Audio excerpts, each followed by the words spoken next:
نحمده ونصلي على رسوله الكريم اما بعد فقد قال الله تبارك وتعالى كما ورد في سورة الانبیاء اعوذ باللہ من الشیطان الرجیم بسم اللہ الرحمن الرحیم بل نقذف بالحق على الباطل فيدمغه فإذا هو زاهق فقال عز وجل كما ورد في سورة المائدة قل لا يستوي الخبيث والطيب ولو أعجبك كثرة الخبيث وقال عز وجل كما ورد في سورة الأنعام وإن تطع أكثر من في الأرض يضلوك عن سبيل الله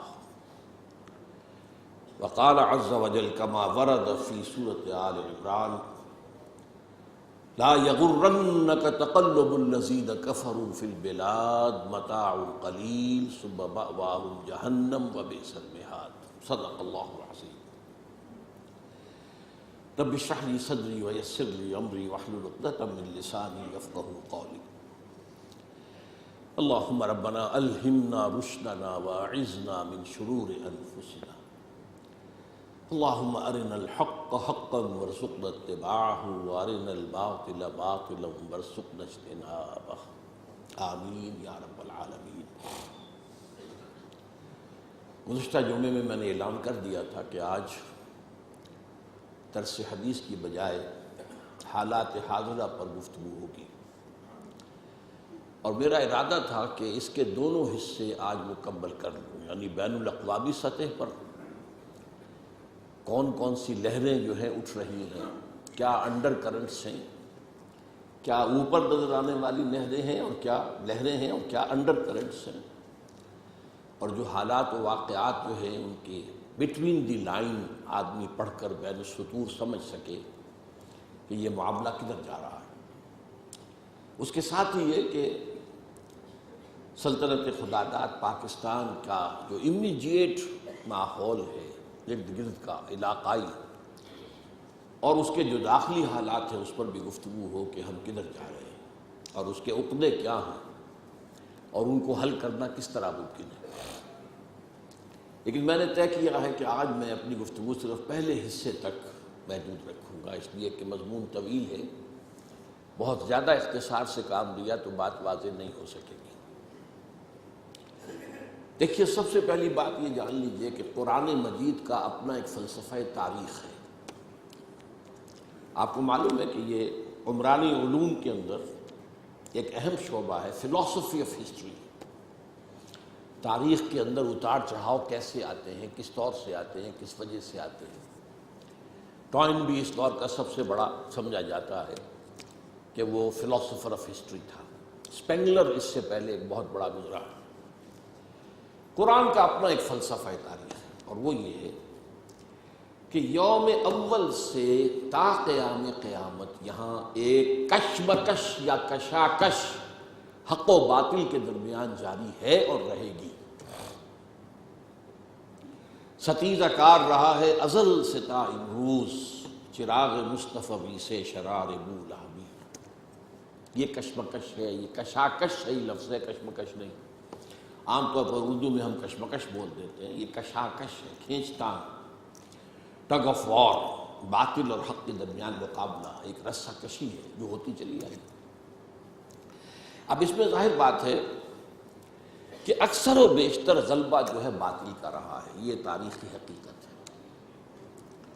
وقفے وقفے سے حق آ کر باطل کے سر پر کوڑا مارتا رہا ہے اور باطل کو ختم کرتا رہا ہے، وقفے وقفے سے۔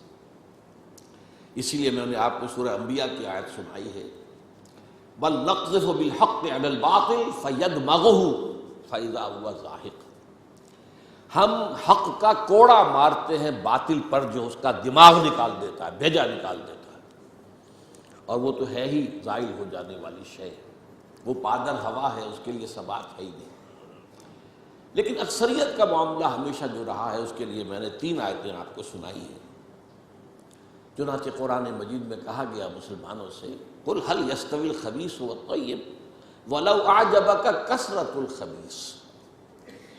دیکھو ناپاک اور پاک برابر نہیں ہو سکتے، خواہ ناپاک کی کثرت تمہیں مرعوب کر دے، ناپاک جو ہے زیادہ طاقتور نظر آ رہا ہو، زیادہ ڈیل ڈول میں نظر آ رہا ہو، زیادہ اس کا غلبہ ہو، زیادہ اس کا تسلط ہو، زیادہ لوگ اس کے پیروکار ہوں، تو اس سے مرعوب ہونے کی ضرورت نہیں ہے، پاک پاک ہی رہے گا، ناپاک ناپاک ہی رہے گا۔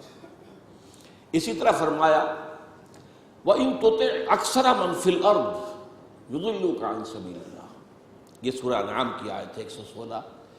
اگر تم زمین میں بسنے والوں کی اکثریت کی پیروی کرو گے تو وہ تو لازماً تمہیں گمراہ کر دے گا۔ اسی طرح نقشہ کھینچا گیا ہے سورہ آل عمران کے آخری آیات میں، لا یغرنک تقلب الذین کفروا فی البلاد متاع قلیل، یہ کافروں کی جو تم چلت پھرت دیکھ رہے ہو، ان کا آنا جانا، ان کی شان و شوکت، ان کے ٹھاٹ آ رہے ہیں، بڑے ٹھاٹ سے جا رہے ہیں، بڑے ٹھاٹ سے بڑے ویلکم ہو رہے ہیں، لاکھوں کے لوگ جو ہیں جمع ہیں، اور یہ ہے اور وہ ہے، اور اس کے پیچھے پیچھے بڑی سپر پاورز بھی ہیں، فلاں بھی ہے، یہ بھی ہے، اس سے مرعوب ہونے کی ضرورت نہیں ہے۔ لا یغرنک، تمہیں دھوکے میں نہ ڈال دیں، تقلب الذین کفروا فی البلاد، یہ جو کافروں کی چلت پھرت ہے، آمد و رفت ہے، ایاب و ذہاب ہے، یہ جو دنیا میں اکڑتے ہوئے نظر آ رہے ہیں چلتے ہوئے، اس سے دھوکہ نہ کھانا، متاع قلیل، یہ بہت تھوڑی سے دیر کا ساز و سامان ہے، ثم مأواہم جہنم وبئس المہاد، اور اس کے بعد ان کا ٹھکانہ جو ہے وہ جہنم ہے، اور وہ بہت ہی برا ٹھکانہ ہے۔ اس کے ضمن میں آخری فتح جو ہونی ہے وہ حق کی ہونی ہے، فیصلہ کن، اس کی خبریں دے دی گئی ہیں محمد الرسول اللہ صلی اللہ علیہ وسلم کی احادیث کے اندر۔ اور اس ضمن میں یہ نوٹ کر لیجئے کہ اب حال ہی میں اور مستقبل قریب میں یہ جو کشاکش چلتی رہی ہے، اس کا عظیم ترین معرکہ پیش آنے والا ہے۔ اس کو جو علامہ اقبال نے کہا ہے، میں انہیں سیر مانتا ہوں کہ وہ آنے والے حالات کو جانتے تھے، دیکھتے تھے۔ گاہ میری نگاہ تیز چیر گئی دل وجود، نگاہ ہے، اللہ دیتا ہے۔ اتقوا فراست المومن فإنہ ینظر بنور اللہ، مومن کی فراست سے ڈرو، اس لیے کہ وہ اللہ کے نور سے دیکھتا ہے، تو اللہ کے نور سے دیکھنے والے کو تو بہت دور کا نظر آتا ہے۔ اسی طرح کہا تھا اقبال نے مسجد قرطبہ کہ باہر دریائے ابھی کبیر بہہ رہا ہے، آب روان کبیر تیرے کنارے کوئی دیکھ رہا ہے کسی اور زمانے کے خواب، کوئی آنے والا زمانہ ہے، میں اس سے دیکھ رہا ہوں۔ تو اس معاملے میں دنیا کو ہے پھر معرکہ روح و بدن پیش، تہذیب نے پھر اپنے درندوں کو ابھارا، اللہ کو پامردی مومن پہ بھروسہ، ابلیس کو یورپ کی مشینوں کا سہارا۔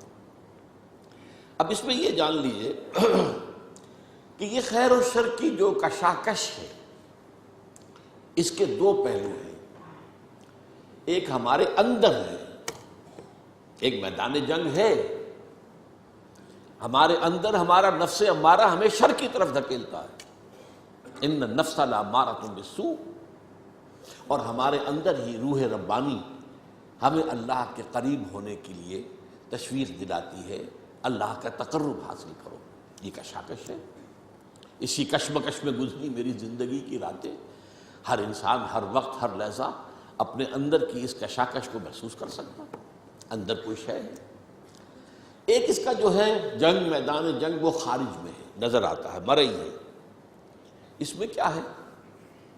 ایک طرف آدمی ہے اور ایک طرف شیطان ہے۔ آدمی کو حق کی تقویت پہنچانے کے لیے نیک بندے بھی ہیں، داعیان ہیں خیر کے، مبلغ ہیں بھلائی کے، اور ملائکہ بھی ہیں۔ دوسری جانب اس شر کو تقویت دینے کے لیے شیاطین جن و انس ہیں، عزازیل ہے شیطان اعظم، پھر اس کی صلبی اولاد ہے جنات میں سے، پھر اس کے ایجنٹ ہیں انسانوں میں سے۔ تو یہ سمجھیے کہ یہ چومکھی جنگ ہے، اندر باہر ہو رہی ہے۔ اب اس میں سمجھیے کہ یہ جو ابلیس کو اور اس آدم سے جو دشمنی ہوئی تھی، اس میں جو ہمارے باطل کی صف بندی اس وقت ہے وہ کیا ہے؟ باہر کی بات اب میں کر رہا ہوں، اندر کی نہیں۔ اندر تو نفس امارہ ہے اور روح ربانی ہے، روح ملکوتی ہے، جو ڈیوائن اسپارک ہے۔ باہر جو ہے اس جنگ کا سپہ سالار اعظم عزازیل نامی جن ہے، جو بہت بڑا عالم اور زاہد ہونے کی وجہ سے فرشتوں میں شامل ہو گیا تھا۔ جنات میں اور فرشتوں میں زیادہ فرق نہیں ہے۔ فرشتوں کی تخلیق نور سے ہوئی ہے، جنات کی نار سے ہوئی ہے۔ نور اور نار عربی اعتبار سے ایک ہی مادے کے الفاظ ہیں، تو نار اور نور وہ بھی غیر مرئی ہے، یہ بھی غیر مرئی ہے۔ وہ بھی بہت سی شکلیں اختیار کر سکتے ہیں، یہ بھی کر سکتے ہیں۔ وہ بھی بہت دور تک آمد و رفت ہے، ان کی بھی کافی حد تک آمد و رفت ہے دنیا میں، کائنات کے اندر۔ تو یہ بہت قریب ہے۔ تو یہ جو عزازیل تھا، جس کو کہا گیا معلم الملکوت، یہ اپنے علم اور تقوی اور زہد، اس کی عبادت کی وجہ سے ملائکہ کا گویا کہ استاد بن گیا تھا۔ لیکن جب اللہ تعالیٰ نے فیصلہ کیا حضرت آدم کو خلافت عرضی دینے کا، تو اس نے بغاوت کا عالم بلند کر دیا۔ انا خیر منہ، میں اس سے بہتر ہوں، خلقتنی من نار وخلقتہ من طین، تو نے مجھے آگ سے بنایا، اسے مٹی سے بنایا۔ اس بدبخت کو روح نظر نہیں آئی جو آدم کی اصل فضیلت کی بنیاد تھی۔ مادہ تخلیق نظر آ گیا کہ مٹی سے بنا، اور مٹی ظاہر بات ہے آگ کے مقابلے میں گھٹیا شے ہے، انرٹ ہے۔ آگ بڑی ایکٹیو شے ہے، جلا دینے والی، پھونک دینے والی۔ اس عزازیل کے پھر ایجنٹ ہیں دنیا میں، انسانوں میں سے بھی، من الجنۃ والناس، اور انسانوں میں سے بھی اور جنات میں سے بھی۔ اور ان ایجنٹوں میں آج سے 1400 برس قبل سے سب سے بڑا ایجنٹ یہودی ہے۔ اس کی وجہ کیا ہے؟ عزازیل بھی برباد ہوا تکبر اور حسد کی وجہ سے۔ تکبر، میں زیادہ بڑا ہوں، اور یہ خلافت اس کو کیوں دی گئی، مجھے دی جانی چاہیے تھی۔ تکبر اور حسد۔ اور یہودی حضور کو رسالت دیے جانے پر تکبر اور حسد کی آگ میں جل گئے۔ یہ تو ہمارے پروپرائٹری رائٹس تھے، 2000 برس سے نبوت ہمارے ہاں چلی آ رہی تھی۔ یہ امی، یہ ان پڑھ لوگ، یہ جاہل، یہ اجٹ، یہ عرب، نہ خواندہ نہ کندہ تراش، ان میں سے ایک کو بنا دیا۔ تو ان میں یہ مشترک ہیں دو اوصاف، تکبر اور حسد۔ تو اس وقت سے دنیا میں عزازیل ملعون کا سب سے بڑا ایجنٹ یہودی ہے۔ اور کچھ عرصے سے، تقریباً 400-500 سال سے، یہودیوں کے ایجنٹ ہیں تمام عیسائی۔ یہ ایک لمبی داستان ہے کہ ان کے مابین کیا کشمکش رہی۔ یہودی دشمن تھے عیسائیوں کے۔ عیسائی جب تھوڑے سے تھے، یہودیوں نے پرسیکیوٹ کیا، ستایا، مارا، پیٹا، لیکن حواریین نے ثابت قدمی دکھائی۔ پھر یہ کہ to cut a long story short, چوتھی صدی عیسوی کے شروع میں ایمپرر کانسٹنٹائن قسطنطین وہ عیسائی ہو گیا، تو پوری رومن سلطنت عیسائی ہو گئی۔ اب عیسائیوں نے بدلے چکا یہودیوں سے، مارا، انہیں دبایا، انہیں گھیٹوز کے اندر بند کر دیا، ان سے سخت نفرت کی، شہروں میں آمد و رفت بند کر دی، لہٰذا ان کا وہ پرسیکیوشن کا شدید دور آیا۔ لیکن اسی دوران میں انہوں نے اپنے بڑے چالاک ہتھ کنڈوں کے ذریعے سے رفتہ رفتہ عالم عیسائیت کو رام کیا، اور پھر ان کے اوپر سوار ہو گئے، جیسے گھوڑے کو آپ صدا کر پھر اس پر سواری کرتے۔ تو یہ ہے در حقیقت صف بندی۔ یہی وجہ ہے کہ وہی سیر اقبال جو ہے اس نے دیکھ لیا تھا کہ عزازیل کو اب اندیشہ ہو رہا ہے۔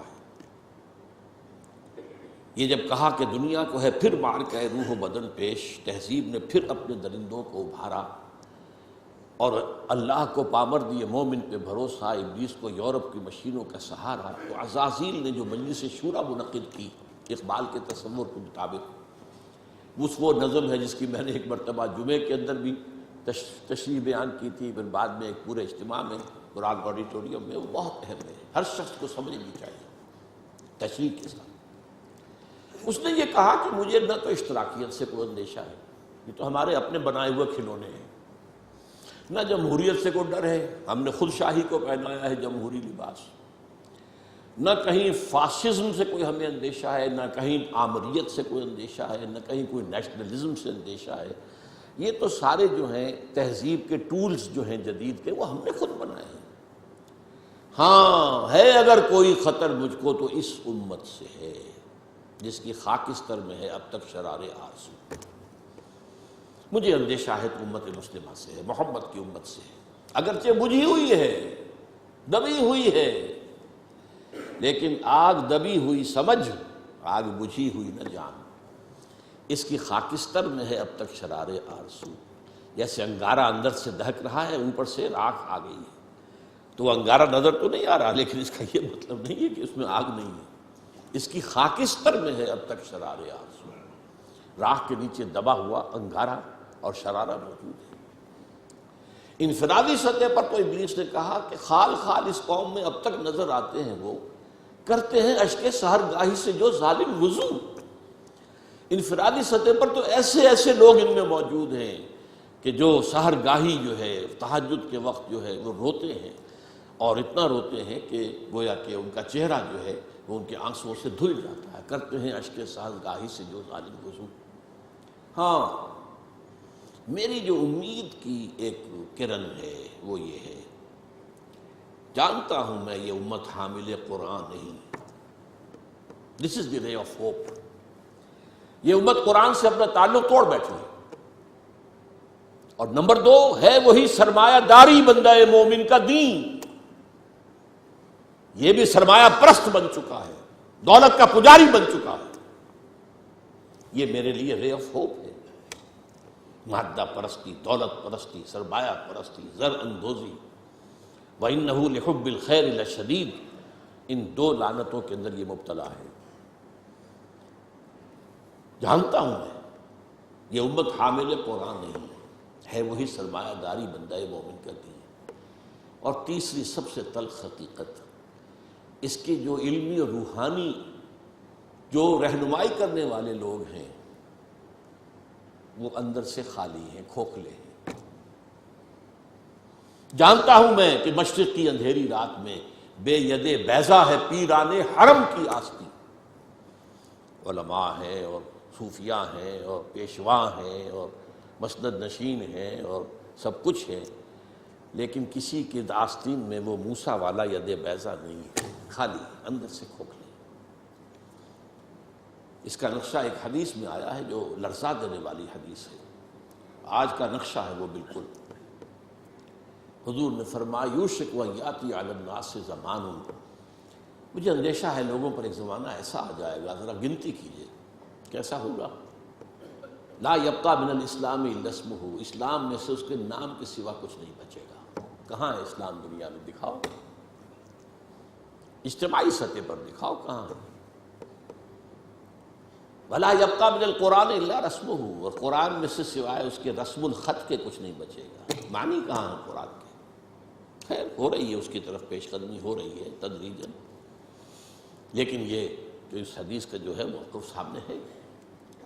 مساجدہم عامرۃ، ان کی مسجدیں آباد تو بہت ہوں گی، بڑی بڑی مسجدیں، شاندار مسجدیں، عالی شان مسجدیں، بھری ہوئی بھرپور، جمعے کے اندر عیدین کا اجتماع، وہی خراب من الہدی، ہدایت سے خالی ہوں گی۔ ایک رسم پرستی ہو رہی ہوگی، ایک ریچولزم ہو رہی ہوگی، رہ گئی رسم ازاں روح بلالی نہ رہی، رہ گئے فلسفہ، رہ گیا تلقین غزالی نہ رہی۔ اور آخری بات، علماءہم شر من تحت عدیم السماء، ان کے علماء آسمان کی چھت کے نیچے کی بدترین مخلوق ہوں گے۔ من عندہم تخرج الفتنۃ وفیہم تعود، ان کے اندر سے فتنے برآمد ہوتے رہیں گے، فلاں کافر، فلاں یہ، فلاں وہ، فلاں وہ، اور فتنے ان کے اندر ہی جو ہے داخل ہوتے رہیں گے دوبارہ۔ یہ حدیث نبوی۔ بہرحال یہ صورت تو ہے، لیکن ابلیس عجیب بات کہتا ہے، وہ میں چاہتا ہوں سمجھ لیں، وہ فلسفے کا بڑا ایک گہرا مسئلہ ہے۔ عصر حاضر کے تقاضاؤں سے ہے، لیکن یہ خوف ہو نہ جائے آشکارا شرع پیغمبر کہیں۔ مجھے مسلمانوں سے اتنا خوف نہیں ہے کہ یہ دوبارہ شرع پیغمبر کو لے آئیں گے، عصر حاضر کے تقاضاؤں سے خوف ہے۔ یہ کیا بات کہی ہے، آپ نے کبھی سوچا بھی نہ ہوگا شاید۔ دیکھیے یہ ایک فلسفہ ہے، ہیگل کا ہے، پھر اسی پر مارکس کا فلسفہ آیا ہے، میٹیریلزم، ڈائلیکٹیکل میٹیریلزم۔ وہ فلسفہ کیا ہے؟ دنیا میں ایک سلسلہ چل رہا ہے، تصادم اور ارتقاء۔ ایک نظریہ سامنے آیا، اسے انسان نے ٹرائی کیا، اس کی خرابیاں ظاہر ہوئیں، تو اسی کی کوکھ سے اس کا ایک اینٹی تھیسس وجود میں آ گیا۔ اب دونوں میں ٹکراؤ ہوا، ان دونوں کے ٹکراؤ سے ایک نئی چیز، تیسری چیز ڈیولپ ہو گئی، جو پہلے سے بہرحال بہتر ہوتی ہے۔ اب جو یہ نئی چیز بنی، یہ خود تھیسس بن جاتا ہے، کیونکہ یہ بھی آسمانی ہدایت پر مبنی نہیں ہے، اندھے بہرے مادے کا سفر ہے جو جاری ہے، مکمل تو نہیں ہوتا، حق کامل تو نہیں ہوتا، تو اس میں جو ڈیفیشنسی ہے وہ پھر اپنا ایک ری ایکشن پیدا کرتی ہے، پھر وہ تھیسس پھر اینٹی تھیسس کو جنم دیتا ہے، پھر ان میں ٹکراؤ ہوتا ہے، پھر آگے بڑھتا ہے قدم۔ یہ ہے جس کو کہتے ہیں ڈائلیکٹیکل میٹیریلزم۔ یہ تاریخ چل رہی ہے، اس اعتبار سے اس میں کوئی شک نہیں کہ جہاں ایک طرف وہ خیر و شر کا معاملہ چل رہا ہے، وہیں پر بھی اسی پروسیس کے دوران یہ جو ایک ڈائلیکٹیکل پروسیس ہے یہ بھی آگے بڑھ رہا ہے۔ نو انسانی بحثیت مجموعی شر سے خیر کی طرف آ رہی ہے۔ اب اس کی مثال لے لیجیے، پہلے دنیا میں بادشاہت تھی، جاگیرداری تھی، انسان مجبور، کسان غریب پسا ہوا، رد عمل پیدا ہوا، جمہوریت آئی، یقیناً بہتر بات ہے، لوگوں کو حقوق حاصل ہوئے، لوگوں کو عزت نفس حاصل ہوئی، ہم بھی انسان ہیں، یہ بھی انسان تھے، بادشاہ یہ کیسے ہم پر حکومت کر رہے تھے؟ اب اس کے اندر کیپٹلزم پیدا ہو گیا۔ نتیجہ کیا نکلا؟ پہلے بادشاہ سر پر سوار تھا، اب سرمایہ دار سوار ہو گئے۔ پہلے جاگیردار سوار تھا، اب کارخانے دار سوار ہو گئے۔ رست از یک بنتا افتاد در بندے دیگر، آسمان سے گرے کھجور میں اٹک گئے۔ پھر رد عمل ہوا، پھر کمیونزم برآمد ہوا، اسی کی کوکھ سے کیپٹلزم کا رد عمل کمیونزم تھا نا۔ اب یہ شکل ہے کہ جو چل رہی ہے، وہ کمیونزم بھی مر گیا ہے، اب انسان ایک دو راہے پر کھڑا، اب آگے کہاں جائے گا؟ یہ ڈائلیکٹیکل پروسیس کہاں جائے گا؟ مغربی دنیا سمجھ رہی ہے کہ ہمارا نظام ہی بس جیت گیا ہمیشہ کے لیے، ہمارا جو سیکولر، لبرل اور عوامی حاکمیت پر مبنی جمہوریت کا نظام، اور ہمارا جو پرائیویٹ اونرشپ اور انٹرسٹ اور بینکنگ پر مبنی ہمارا معاشی نظام، بس یہی بہترین ہے، جیت گئے، اب یہ فائنل جیت ہے۔ اینڈ آف ہسٹری، فوکویاما نے کتاب لکھی، اب انسان اپنی آخری حد کو پہنچا، جس پر پھر ہنٹنگٹن نے کہا نہیں، ابھی ایک تصادم ہونا ہے۔ اس نے تہذیبوں کا تصادم کا نام دیا تھا، لیکن ایک اور شخص نے بعد میں کہا نظاموں کا تصادم ہوگا۔ قرآن نے اس فلسفے کو بیان کیا ہے۔ یہ سورہ رعد کی آیت نمبر 17 ہے۔ وَأَنزَلَ مِنَ السَّمَاءِ مَاءً، اللہ تعالیٰ آسمان سے اتارتا ہے پانی۔ فَسَالَتْ أَوْدِيَةٌ بِقَدْرِهَا، تو تمام وادیاں بہہ نکلتی ہیں، کیونکہ پہاڑی علاقہ تھا نا حجاز کا، اب بارش جب ہوتی ہے تو پہاڑوں پر سے پانی نیچے اتر کر وادی میں آتا ہے، جو وادی سوکھی پڑی ہوتی ہے وہ ایک گویا کہ نالا بن جاتی ہے، ایک دریا بن جاتی ہے۔ وَاحْتَمَلَ السَّيْلُ زَبَدًا رَّابِيًا، اور یہ جو سیلاب آتا ہے اس کے اوپر جھاگ آ جاتا ہے، چڑھتا ہوا بہت نظر آتا ہے جھاگ۔ وَمِمَّا يُوقِدُونَ عَلَيْهِ فِي النَّارِ ابْتِغَاءَ حِلْيَةٍ أَوْ مَتَاعٍ زَبَدٌ مِثْلُهُ، اور یہ جو دھاتوں کو تپایا جاتا ہے آگ پر، سونا چاندی، تاکہ زیور بنائیں، کچھ اور چیزیں بنائیں، اس میں بھی جو میل ہے وہ اوپر آ جاتا ہے، میل اوپر آ کر اور وہ ایک جھاگ کی شکل اختیار کر لیتا ہے۔ کذالک یضرب اللہ الحق والباطل، اسی طریقے سے حق اور باطل کے درمیان تصادم ہوتا ہے. فاما الزبد فیذهب جفاء، تو جو اوپر کا جھاگ جگاڑ ہوتا ہے وہ تو ختم ہو جاتا ہے، سوکھ جاتا ہے. واما ما ينفع الناس فيمكث في الارض، جو لوگوں کے لیے بہتر شے ہوتی ہے وہ زمین کے اندر رک جاتی ہے، ٹک جاتی ہے. پانی زمین میں جذب ہو گیا، جھاگ ختم ہوا. تو اسی طریقے سے یہ تھیسس اینٹی تھیسس کے ٹکراؤ میں جب سنتھسس ہوتا ہے تو بہت سا میل کچیل نکل جاتا ہے، ختم ہو جاتا ہے، اور جو انسانیت کے حق میں مفید تر شے ہوتی ہے وہ باقی رہتی ہے. یہ عمل جاری ہے، اور اقبال نے اصل میں اسی اعتبار سے کہا ہے کہ اسی عمل کا منطقی نتیجہ یہ ہے کہ اسلام آئے گا. ہر کجا بینی جہان رنگ و بو، آنکھ از خاکش بیورد آرزو، یا ز نور مصطفیٰ اورا بہاشت، یا ہنوز اندر تلاش مصطفیٰست. اصل میں یہ جو عمل جاری ہے اور جس کے اندر کہ اچھی امیدیں ہیں انسان کی شامل ہیں، امیدوں کے چراغ جلتے ہیں کہ انسان کے لیے کوئی بہتر مستقبل آ جائے گا، تو جو کچھ اس میں خیر ہے وہ محمد کا عطا کردہ ہے، اور ابھی یہ محمد کی تلاش میں چل رہا ہے. یا ز نور مصطفیٰ اورا بہاشت، یا ہنوز اندر تلاش مصطفیٰ است، جائے گا وہیں پر اسی نظام. اچھا، اب جو میں نے آپ کے سامنے عرض کیا کہ یہ جو باطل کی صف بندی ہے، اس میں وہ جو پرانا ایک مقولہ ہے، نہ ہر زن زنست و نہ ہر مرد مرد، خدا پنج انگوش یکساں نہ کرد. تو اس صف بندی میں سب برابر نہیں ہیں. دیکھیے، عیسائیوں میں 3 تقسیمیں ہیں. ایک مذہبی تقسیم ہے، کیتھولکس اور پروٹیسٹنٹس، اور پھر پروٹیسٹنٹس کے اندر نیو کونس، یہ لفظ آپ پڑھتے ہوں گے، اور ایونجلسٹ آج کل سب سے زیادہ ایکٹیو. ایک تو ان کے درمیان اختلاف ہے. Number 2، Catholic. جب جان لیجئے کہ یورپ جو ہے، مین land Europe is Catholic nearly 100%. امریکہ اور برطانیہ یہ ہیں پروٹیسٹنٹس. پھر ان کے اندر بھی ایک تقسیم ہے، کچھ لوگ مذہبی ہیں، کچھ سیکولر ہیں، جنہیں پرواہ نہیں ہے، نہ کیتھولسزم سے پرواہ ہے، بحث ہے، نہ پروٹیسٹنٹزم سے ہے، جیسے کہ ہر جگہ ہوتا ہے. ہمارے ہاں بھی ہے، ایسے لوگ بھی ہیں جنہیں کو خاص سروکار نہیں. کہنے کو وہ شیعہ ہیں، وہ شیعہ کیا ہے؟ کچھ بھی نہیں. کہنے کو سنی ہے، سنی کیا ہے؟ کچھ بھی نہیں. مذہب سے کوئی خاص سروکار ہی نہیں، تو کہاں کی شیعت، کہاں کی سنیت. اسی طریقے سے یہودیوں میں تقسیم ہے. ایک یہودی ہے مذہبی، پریکٹسنگ. ان کی تصویر اگر کبھی آپ نے اخبارات میں دیکھی ہو، لمبے لمبے ان کے بال ہوتے ہیں، اور خاص طور پر یہ قلمیں جو ہے یہ ان کو وہ دے کر چھلے بنا کر لٹکاتے ہیں. بہت خوبصورت لگتے ہیں، اس میں کوئی شک نہیں. اور بال بڑے بڑے، اور سیاہ ہیٹ، اور لمبے سیاہ کوٹ. اچکن تو نہیں ہوتی وہ، لیکن یہ کہ کوٹ لمبے ہوتے ہیں. یہ یہودی ہے، پریکٹسنگ یہودی. پھر یہ کہ اگر یہ گھر پر بھی ہوگا تو اس کے سر پر ایک چھوٹی سی ٹوپی ضرور ہوگی. باہر نکلے گا تو ہیٹ ہوگا، بلیک ہیٹ، چھوٹی سی ٹوپی چپکی ہوئی ہوگی اس کی کھوپڑی کے ساتھ. یہ یہودی ہے، پریکٹسنگ یہودی. اور ایک سیکولر یہودی جنہیں مذہب سے کوئی سروکار نہیں، نسلاً یہودی ہیں، ہمارے پاس ٹھیک ہے.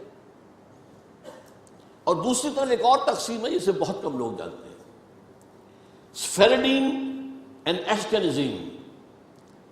ایک یہودی وہ ہیں جو اصلاً یہودی ہے، یعنی بنی اسرائیل. ان کی رنگت زیادہ سرخی مائل نہیں ہوتی، بلکہ جیسے ہمارے ہاں گورے آدمی، بس جیسے ہندوستانیوں میں گورے آدمی، ایک ہے سرخ و سفید اور جو ہے یورپ کا.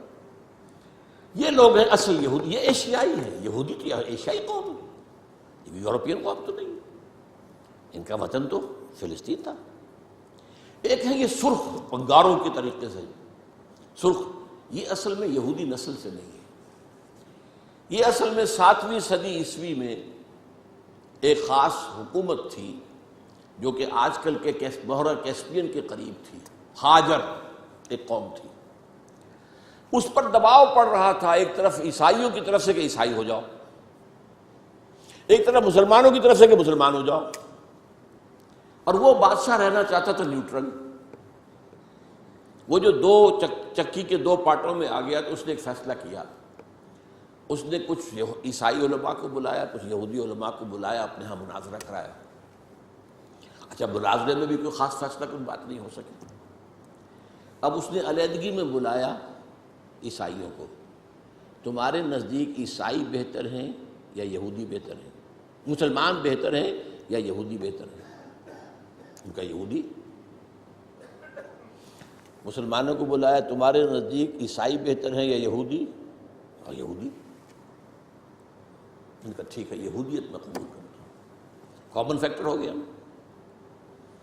عیسائیت تو بدترین شرک میں چلی گئی, خدا کا بیٹا بنا دیا. یہودیت بہرحال موحد ہے. عیسائیت میں شریعت ختم ہو چکی ہے, یہود کے ہاں تو شریعت موسیٰ باقی ہے. تو مسلمانوں کو تو یہی کہنا تھا کہ عیسائیوں کے مقابلے میں تو یہودی بہتر ہے. اور اس وقت تک ابھی ان کی وہ دشمنی اس طریقے سے سامنے آئی بھی نہیں تھی, شیطان کی ایجنٹی ابھی شروع ہوئی بھی نہیں تھی. تو اسی طریقے سے اب عیسائی اولڈ ٹیسٹمنٹ کو مانتے ہیں, وہ تو ساری یہودی ہے. حضور تو بعد میں آئے ہیں, قرآن مجید سے تو واقف ہی نہیں.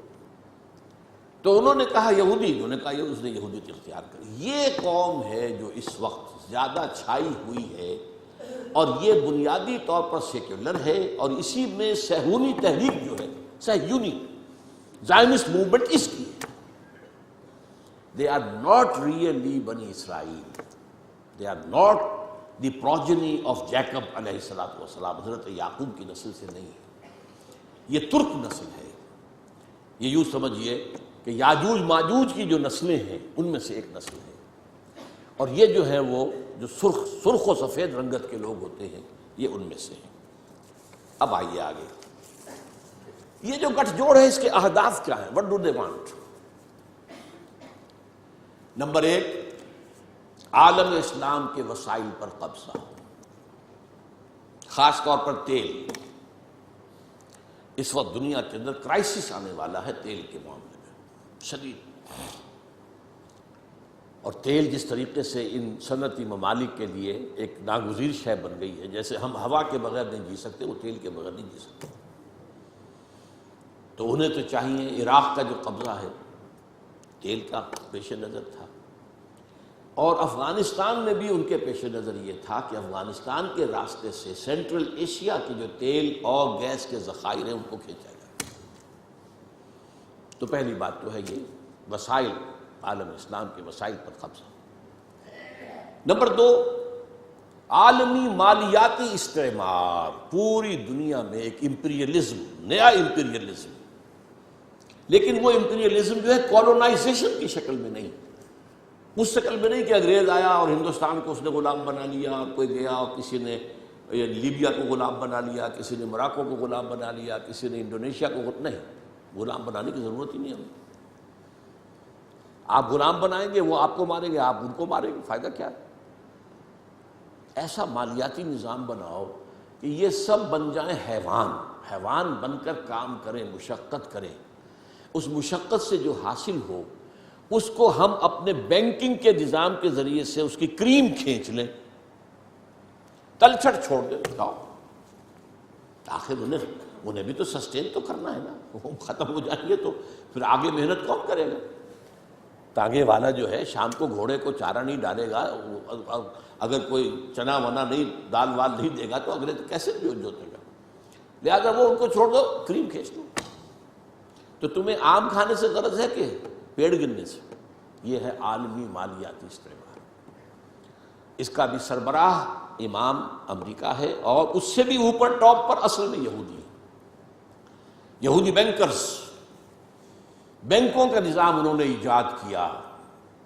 یہ اس پروسیس کا حصہ ہے جو میں نے کہا تھا, انہوں نے جو ریگین کی اپنی پوزیشن عیسائیوں کے مقابلے میں. تو بینکنگ کا نظام, ای بنوک, ای فکر چالاک یہود, نور حق السینہ آدم ربود. اس بینکوں کے نظام نے انسان کے اندر سے جو نور حق ہے, وہ جو روح ربانی ہے, اسے کھینچ لیا, سلب کر لیا. تا کہو بالا نہ گرد دی نظام, دانش و تہذیب و دی سودائے خام. جب تک یہ نظام کہو بالا نہیں ہوگا, کہاں کی دانش, کہاں کی تہذیب, کہاں کا مذہب, کہاں کا دین. یہ سب نام ہیں جنہیں قل ہی الا اسماء ان ہی الا اسماء سمیتموہا. تو دوسری بات یہ ہوگی. تیسری بات ہے وہ اپنی تہذیب کا تحفظ چاہتے ہیں، اپنی تہذیب اور تمدن دونوں کا. یہ جو اقبال نے لفظ استعمال کیا ہے تہذیب نے، پھر اپنے درندوں کو، میں حیران ہوتا ہوں اس شخص کے بارے میں، وہ الفاظ جو آج بش کہہ رہا، اور سویلائزیشن، ہمیں خطرہ ہے، ہماری تہذیب کو خطرہ ہے. یہ سارے کے سارے تل گئے ہماری تہذیب کو ختم کرنے پر. اور بیل ہی یہی الفاظ استعمال کیے تھے اپنے وقت کے فرعون اعظم نے، مصر کا فرعون. ان ھذان لساحران یریدان ان یخرجاکم من ارضکم بسحرہما ویذھبا بطریقتکم المثلی. یہ جو موسیٰ اور ہارون آ گئے نا، یہ دو جادوگر ہیں، یہ چاہتے ہیں اپنے جادو کے بل پر تمہیں اپنے ملک سے بے دخل کر دیں اور تمہاری مثالی تہذیب کو ختم کر دیں. فَيَذْهَبَا بِطَرِيقَتِكُمُ الْمُثْلَىٰ. آج در حقیقت وہ چاہتے ہیں کہ اپنی اس تہذیب اور تمدن کا اور اپنے نظام کا، خاص طور پر مالیاتی نظام، وہ سارا معاملہ جو مالیاتی استحصال کا ہے وہ تو اسی پر تو مبنی ہے. مالیاتی نظام ختم تو ختم. اور وہ اسی لیے عالم اسلام پر اس نظام کو، تہذیب جمع تمدن، اس کو ٹھونسنا چاہتے ہیں بزور طاقت. اس کے لیے ڈالر بھی خرچ کر رہے ہیں، ارب ہا ارب، کھرب ہا کھرب. اس کے لیے این جی اوز کی فوجوں کی فوجیں ہیں جو بنا دی گئی ہیں. اس کے لیے نہ معلوم کس کس طریقے سے، کیسے کیسے ہمارے ہاں کے ٹیلی ویژن چینلز کو خریدا گیا ہے، اور ان کے ذریعے سے جو ہے وہ ساری اپنی ویلیوز کو پروپیگیٹ کر رہے ہیں اور اسلام کے شاعر کی بیخکنی کر رہے ہیں. سارا کچھ ظاہر بات ہے، پیسہ ان کے پاس ہے، اقتدار ان کے پاس ہے، طاقت ان کے پاس ہے. وہ چاہتے ہیں. اور اب سے کچھ پہلے تک تو ایک معاملہ اور تھا، اب کچھ اور ہو گیا، یہ بھی نوٹ کر لیجیے. اب سے کچھ پہلے تک ان کا معاملہ یہ تھا کہ اسلام ایز اے مذہب سے ہماری کوئی دشمنی نہیں، ہم اسلام as a then, political Islam, یہ نظام کی بات جو تم کرتے ہو، یہ خلافت کا نام جو لیتے ہو، یہ ہم برداشت نہیں کر سکتے. Nothing doing. اب ہوتے ہوتے وہ یہاں تک آ گئے ہیں کہ اصل میں تو سارے برائی کے بیج ان کے خیال میں مذہب میں. اب ان کے جو رائٹرز ہیں اور ان کے بڑے بڑے جو لوگ مفکرین ہیں وہ کہہ رہے ہیں اسلام ان اٹ سیلف، قرآن ان اٹ سیلف، محمد himself is evil. نعوذ باللہ من ذلک. قرآن ایول ہے، اسلام ایول ہے اور محمد ایول ہے. تو یہ ایک عظیم جنگ ہے اسلام اور مسلمانوں کے خلاف، اسلامی تہذیب و تمدن کے خلاف. وہ اس میں چاہتے ہیں کہ اسلام کی بیخکنی کر دی جائے. نمبر 4 یہ اسلام کے احیاء کے عمل کو ہر قیمت پر روکنا ہے، at any cost, come what may, جہاں بھی سر اٹھائے گا کچل دیں گے. یہ ان کا چوتھا ہدف ہے. 5واں، یہ ذرا لمبی سی بات ہے تھوڑی سی، یہ ہے ایک علاقائی پروگرام. ایک بہت بڑی جنگ ہونی ہو تو ہو، اور ہو جائے اور جلد از جلد ہو جائے، آرمیگیڈون. نتیجے میں گریٹر اسرائیل قائم ہو جائے تاکہ پوری دنیا میں جو ڈائسپورا میں ابھی اسرائیلی پھیلے ہوئے ہیں وہ آ جائیں یہاں. مسجد اقصی اور گنبد صخرہ گرایا جائے. 3rd ٹیمپل حضرت سلیمان کا بنایا ہوا معبد تیسری مرتبہ تعمیر کیا جائے. اس میں حضرت داؤد کا تخت لا کر رکھا جائے. وہ تخت آج بھی موجود ہے، ویسٹ منسٹر ایبے، برطانیہ کی پارلیمنٹ کے ساتھ جو چرچ ہے اس میں وہ رکھا ہوا ہے. وہ ایک پتھر تھا جس پر حضرت داؤد علیہ السلام کو بٹھا کر ان کی تاج پوشی کی گئی تھی. وہ رہا ہے، ہیکل کے اندر موجود رہا. وہاں سے ٹائٹس رومی لے گیا سن 70 میں اسے. روم سے گیا آئرلینڈ سے آیا اسکاٹ لینڈ سے آیا برطانیہ. اب وہ وہاں موجود ہے، اور برطانیہ میں بادشاہ ملکہ کی کورونیشن جو ہوتی ہے اسی پتھر پر بٹھا کر ہوتی ہے. جب وہ آ جائے گا تو یہ چیزیں تو مشترک ہیں ان کے درمیان. آرمگیڈون، گریٹر اسرائیل، تمام دنیا سے اسرائیلیوں کو لا کے آباد کر دینا، اور ٹیمپل آف دی ماؤنٹ کی تعمیر اور اس کے لیے مسجد اقصیٰ اور گنبد صخرہ کو گرا دینا، اور تھرون آف ڈیوڈ لا کے رکھ دینا. اس کے بعد عیسائیوں کے نزدیک حضرت مسیح نازل ہوں گے اور اس تخت پر بیٹھ کر دنیا پر حکومت کریں گے. یہاں ہمارا ان کا عقیدہ کچھ آ کر مل جاتا ہے. اور اس یہودیوں کے نزدیک ان کا جو مسیحا جس کے وہ منتظر ہیں وہ آئے گا، جس کو ہم کہیں گے دجال، المسیح الدجال، ان کا مسیحا جھوٹا، وہ آ کر بیٹھے گا اور وہ دنیا پر حکومت کرے گا. یہ ہیں ان کے اہداف. اب دیکھیے میں تھوڑی تھوڑی تقسیم آپ کو بتا دوں. اس کے بعد کیتھولک یہ چاہتے ہیں کہ فلسطین میں ایک کیتھولک ریاست قائم ہو جائے. یہاں فرق ہے اب ان میں. یہودی چاہتے ہیں کہ اسرائیلی ریاست قائم ہو جائے. اچھا، کیتھولکس اور یورپینز اتنے زیادہ پرو یہودی نہیں ہیں جتنے کہ پروٹیسٹنٹس اور ایونجلسٹ اور نیوکونز ہیں برطانیہ اور امریکہ. ان میں تھوڑے فرق جو ہیں اس اعتبار سے رہتے ہیں. اب یہی وجہ دیکھیے کس قدر زمین و آسمان کا فرق ہوا. عراق کی جنگ کے لیے کوئی بڑا کولیشن نہیں بن سکا. امریکہ ہیڈ ٹو گو الون. زیادہ برطانیہ نے اور کچھ تھوڑا سا جو ہے وہ آسٹریلیا وغیرہ نے ساتھ دے دیا، باقی یہ جرمنی، فرانس، اسپین، کسی نے ساتھ نہیں دیا. اس لیے کہ وہاں کا معاملہ کیا تھا؟ عراق میں اصل میں دو چیزیں تھیں. تیل، اس کا سارا تعلق امریکہ سے تھا، اور نمبر دو اسرائیل کی پروٹیکشن، جس سے یورپ کے جو عیسائی ہیں انہیں بہت زیادہ دلچسپی نہیں ہے. وہ اس طریقے سے ان کے غلام نہیں ہے بے دام جیسے کہ پروٹیسٹنٹ سے، وہ شامل نہیں ہوتا. یعنی کیوں؟ سمجھنے کی بات ہے. کیا وجہ ہے؟ یہی وجہ ہے آپ نے دیکھا جو پہلی جنگ ہوئی تھی خلیجی، جب ختم ہوئی ہے تو جنرل شارس کرافٹ اس نے صاف کہہ دیا تھا we fought this war for the defence of Israel. اور اب جیسے ہی اس جنگ کے اندر جیسے ہی فال آف بغداد ہوا، شیرون نے بدماش نے کہہ دیا تھا کہ ان قریب عراق پر ہمارا قبضہ ہوگا. اس سے اندازہ ہو جاتا ہے آپ کو کہ یہ جنگ کیا تھی. چونکہ اس جنگ کے ہدف یہ دو تھے، لہذا یورپ اس میں نہیں آیا. یہ سمجھنے کی بات ہے کیا ہو رہا ہے، کیوں ہو رہا ہے، کس لیے ہو رہا ہے، یہ فرق کیوں. افغانستان کا معاملہ اس کے برعکس ہے. وہاں اسلام نے سر ابھارا تھا، اسے کرش کرنا یہ سب کے نزدیک متفق علیہ ہے. تاریخ انسانی کی عظیم ترین کولیشن بن گئی، عظیم ترین. اس کے لیے اپنے ہاں کی رائے عامہ کو ہموار کرنے کے لیے اپنے ٹوئن ٹاورز خود گرائے بدماشوں نے، تاکہ غیظ اور غضب پیدا ہو جائے امریکی قوم کے اندر، اور وہ ہر طرح کی ہماری دولت جو ہے سینکشن کرنے کو تیار ہو جائیں جنگ کے لیے. ڈیزی کٹرز آ گئے، سب کچھ آ گئے، اور وہاں آ کر پنجے گاڑ دیے گئے. اور وہاں آپ کو معلوم ہے نیٹو کی فوجیں بیٹھی ہوئی ہے. امریکہ کم ہے، نیٹو زیادہ ہے.